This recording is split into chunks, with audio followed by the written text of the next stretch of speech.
welcome to yet another video. This week I'm continuing the series of making my Cardcaptor Sakura costume, and this is the final part for the costume itself. In this week's episode we are going to make the hat, the gloves, the leggings, and all of the bows.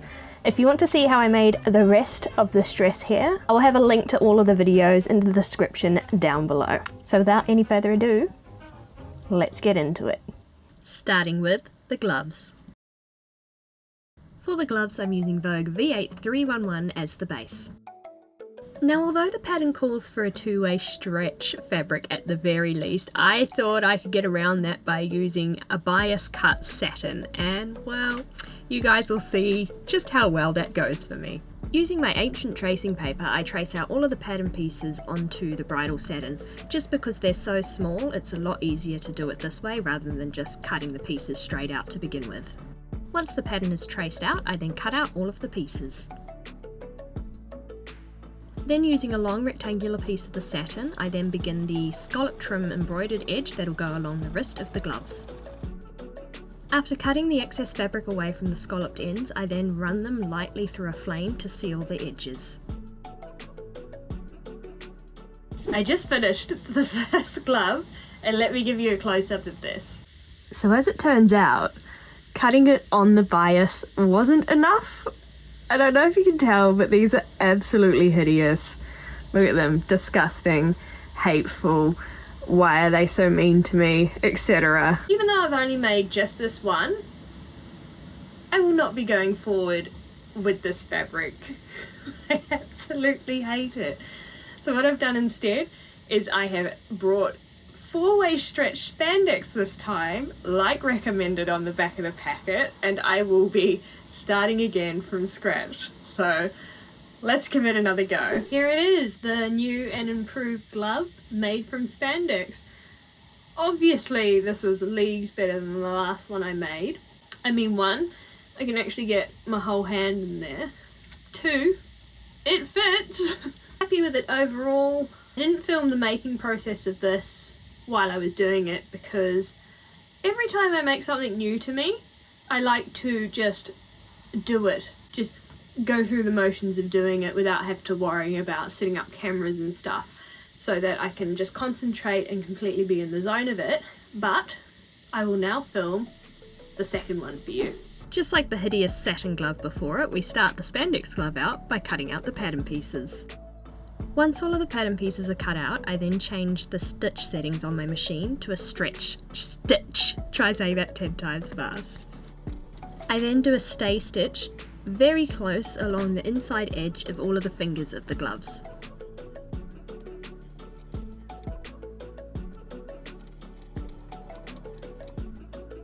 Next up is the thumb piece, so I fold it in half and then stitch along this edge here.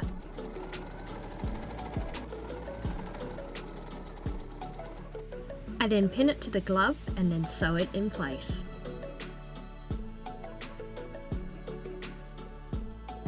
Next I sew a tiny bit of elastic into the wrist just here, and this helps with comfort and ease of wearing the glove, but because this fabric was so stretchy it didn't really need it, but I did it anyway.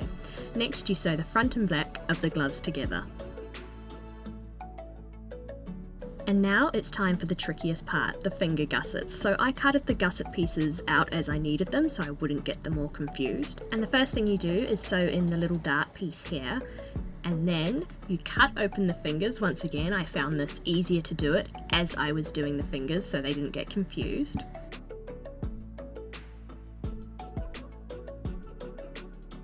You then pin in the gusset, matching up all the notches and marks there, and then you sew it in place. Now this part was, like I said, the most difficult part for me because you have such a small seam allowance and it's very fiddly, so just go slow and eventually you can get all of the fingers done. Now all that's left to do is to sew up the side seam here.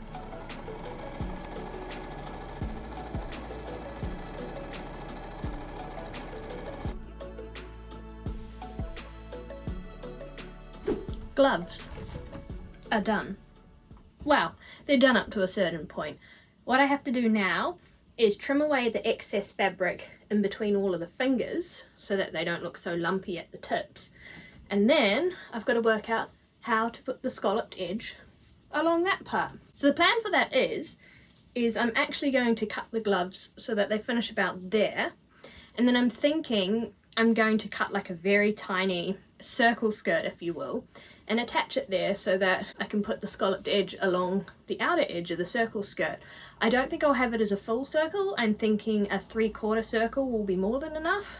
But anyway, you'll see that in this next clip. Here I'm making marks for the wrist hole, where I need to place the embroidery, and finally the edge that I'm going to trim along first. And this is longer than I want it to be, just so that there's actually enough room for me to do the embroidery of the scalloped edge. After cutting the pieces out, you're left with a full circle, so here I am cutting down 1/2 and then measuring in 1/4 and cutting out a 1/4 piece so that I have a 3/4 circle. Then it was time to do the scalloped embroidery along that red line I had drawn. Here's how it looked after I sewed the side together, and then finally I attached it to the rest of the glove. Ta-da! This is one glove finished with the skirty bit on the end. I ran out of embroidery threads, so I can't currently make the second one, but you'll see both of them at the end of this video. But yeah. It looks so much nicer, so much tidier. Whee! Now that the gloves are done, just don't look at that one, I'm still waiting on the embroidery thread. It is on to hat making. So I have made exactly 2 hats before in my cosplay career. I have made a USO girl and Officer Jenny. And they both worked, so I am feeling overly confident that I can do the Sakura hat first go without any mistakes. And to do that, I am going to be using ye good old buckram. So this is just a super heavy duty cotton interfacing. Shout out to Loose Tea Cosplay for sourcing me this buckram, because oh my gosh, I had such a time trying to get this from a shop that shall not be named. I ordered it twice, and twice they sent me the wrong thing. You wouldn't think it was that hard to get, but yeah. Thank you so much for getting me this. Basically, what I'm hoping to do is make the frame from buckram. I'm going to be using this beret pattern in this old 1950s basic millinery illustrated book as a guide for it. But I want to make it extremely oversized because, as you can see, it sticks out quite big on her head. And yeah, we're just going to sort of wing it from there. Let's get started. So the first thing I did was take my head measurement. Using that measurement along with the instructions provided in the book, I then cut out a rectangle of the buckram to use as the brim of the hat. For extra stability, I actually cut out 2 pieces of the buckram and used an iron-on webbing to join the pieces together. I then sewed the 2 ends of the strip together, creating a loop. To add even more stability, I used florist wire because my usual supplier of millinery wire was sold out and they're basically the same thing, I swear. Anyway, I curved that around the loop I had created and then hand stitched that wire in place.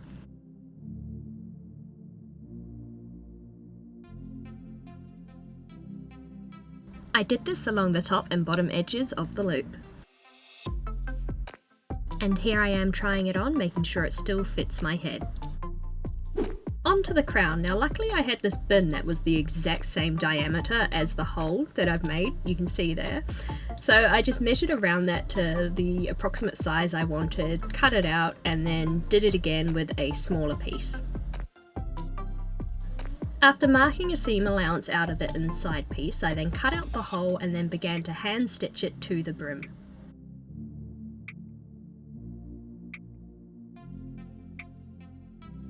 Once attached, it was now time to add the crown. So first I ran some gathering stitches all the way around the outside edge, and then after gathering, pinned it to the rest of the hat and then used my machine to sew the 2 pieces together. And here it is. Here is the hat base. It'd fit a lot nicer if I didn't have that giant bun on my head, but yeah. Now, to cover it in the same fabric as the dress. So for the fabric, you basically just cut out all the exact same pieces again, but out of whatever fabric you're going to be covering the hat in. So here I'm doing the brim and I'm sewing the two pieces together, and then I just stuff the brim inside of it and then sew it in place along the top edge there. And then I repeat the process for the other two pieces. And here it is with the red fabric put on. I'm still to hand sew it to the actual band, but hat! I guess it's time to make some bows now. So last night I was lying in bed and realised I wasn't happy with the shape of the hat that I'd made that day, and so I remade it. This is so much nicer now, it's so much bigger, it's puffy just like hers is, and yeah, I think I actually perfected it the second go around. How did I do it? Let me show you now. So instead of cutting out two smaller circles and having a seam around the edge where they join together, this time I just cut out one large circle and a second one out of batting. I then ran a gathering stitch along the outside edge of the circle.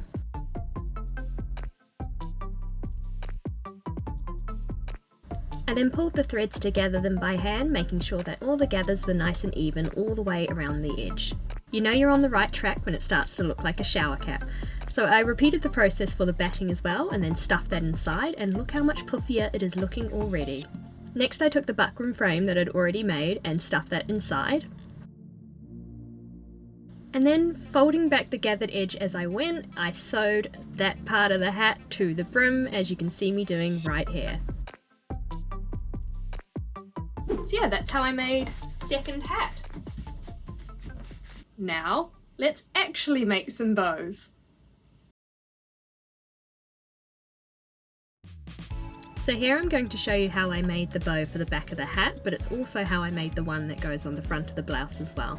So I started off by making a long rectangular piece.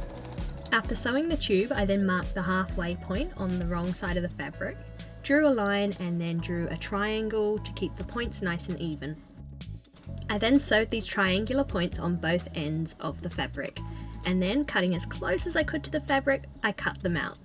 After turning right side out, here's how the tail part of the bow looks. Now onto the bow part of the bow. So you want to make another rectangular fabric, but this time you want to make it twice as high as you did the tail part. Next you fold the rectangle in half and sew up one side of the tube. Then with the seam sitting in the middle, I like to iron it nice and flat. Next I cut a length of horsehair braid that I will be stuffing into the centre of the bow, and this is the same length as the tube we've just made. Now I fold the tube in half lengthways and sew up this raw edge here, and I did a French seam here, so after sewing it one way I fold it the other and sew it again. Next I take a strong needle and gather the centre of the rectangle to create the bow. Then I place the bow on top of the tails and sew those together. I do this by using a smaller tube of the same fabric and creating the bow knot. It all gets sewn in the back so that you don't see it from the front. Now onto the smaller ribbon bows. Here I'm cutting out 3 different lengths of the ribbon. The top length is the bow knot, then the longer length is the bow itself, and the shorter length is the bow tail. After cutting out all of the pieces, I then heat seal the ends so that they don't fray by running them gently through a flame. For the bow tails, I fold the ribbon in half lengthways and cut out little triangles so that they create this awesome little point on the end, and then I also seal those by running them through the flame as well.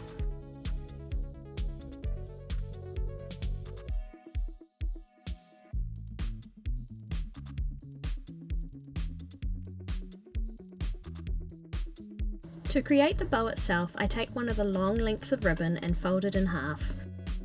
I create a crease in the centre using my nail and just gently rubbing it so that I can tell where the direct centre of the bow is. Next I fold the bow in half like this, overlapping the ends, and then I pleat it together, creating that bow shape.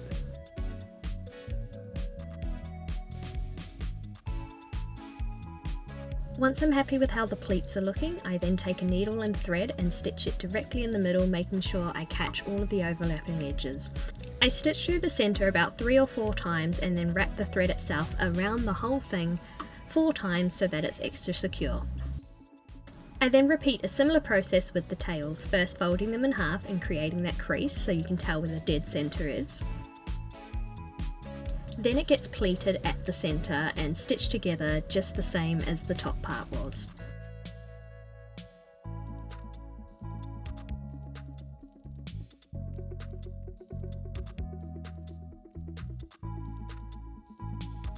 Next I join the bow and the tail together just like this, stitching them together and then wrapping the thread as you've seen me do plenty of times now.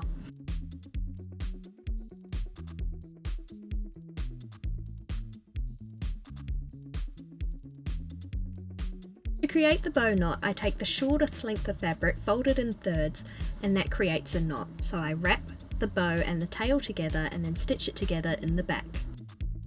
And I repeat this process for all of the bows on the shirt sleeves, on the gloves, and on the shoes. Finally, onto the wings. So the first thing I did was draw a template on some paper.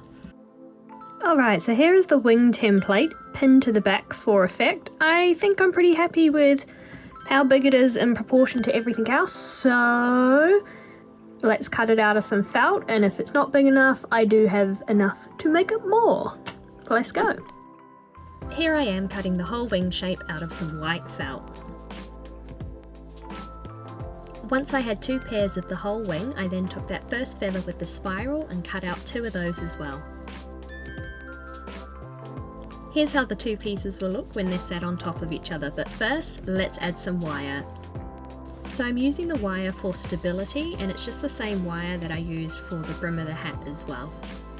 Here I'm creating a U shape out of the wire, which will be used to join the 2 wing pieces together, and this part will also sit down in between the layers of my dresses so that it'll look like the wings are just floating off the back. For even more stability, I wrap the wire in this cotton twill tape here, and then I glue the wire in between the 2 layers of the felt wings.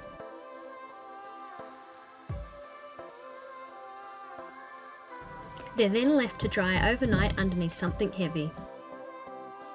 Finally, onto the tights. So for this I brought 2 pairs of dance tights, one in a nude colour and one in a white. Whilst wearing the nude tights, I then put on the white tights, and here's where some magic happens. Using a tailor's pen, I mark directly onto the tights how high I want the socks to be sitting. I do this first on the white pair and then also on the nude pair underneath.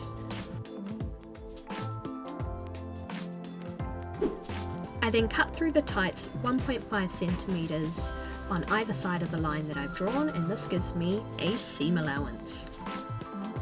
Using the leftover top part of the white tights, I then cut out 2 rectangular pieces as well, which I'm drawing a guideline here for because we are going to do a scalloped edge along the top of it. Woo! So I tried to sew it on the leftover tights material, but this happened, and as I don't have any extra of this fabric, I'm going to have to find an alternate method to put the scalloped edge on the socks. What a bummer. Not to worry, that is where this lace trim comes in handy, so instead I'm going to sew this along the top edge of the white part of the stockings, remembering to pull the fabric as I go so it maintains its stretch. After that's done, I then sew it to the top part of the nude fabric, and guess what? We have just made stay-up stockings. And here they are, they're all finished. Here's a pair of bloomers I made to wear with them as well. I'm a little bit sad that they're not the same scalloped edge as I've got on the gloves and everything else, but I didn't have any more of the tight fabric, so it is what it is. Anyway, that's the whole costume done. How about I go try it on?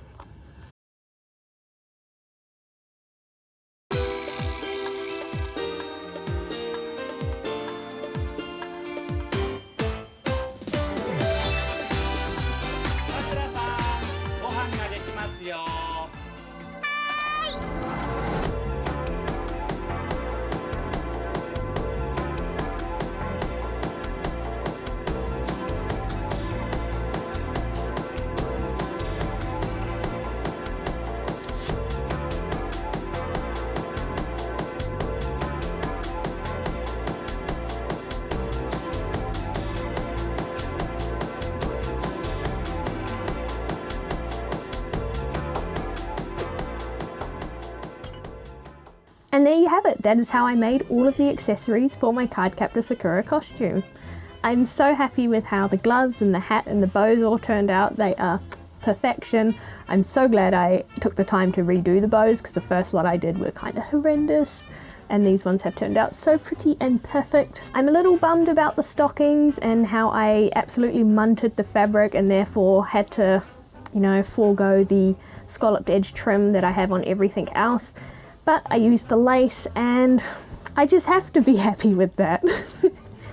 I think I'm the only one who's really going to notice it, so yeah, it is what it is. As you can see at this point, I have completed the entire costume. If you'd like to see how the petticoat, white dress and red dress were made, I'll link those down below.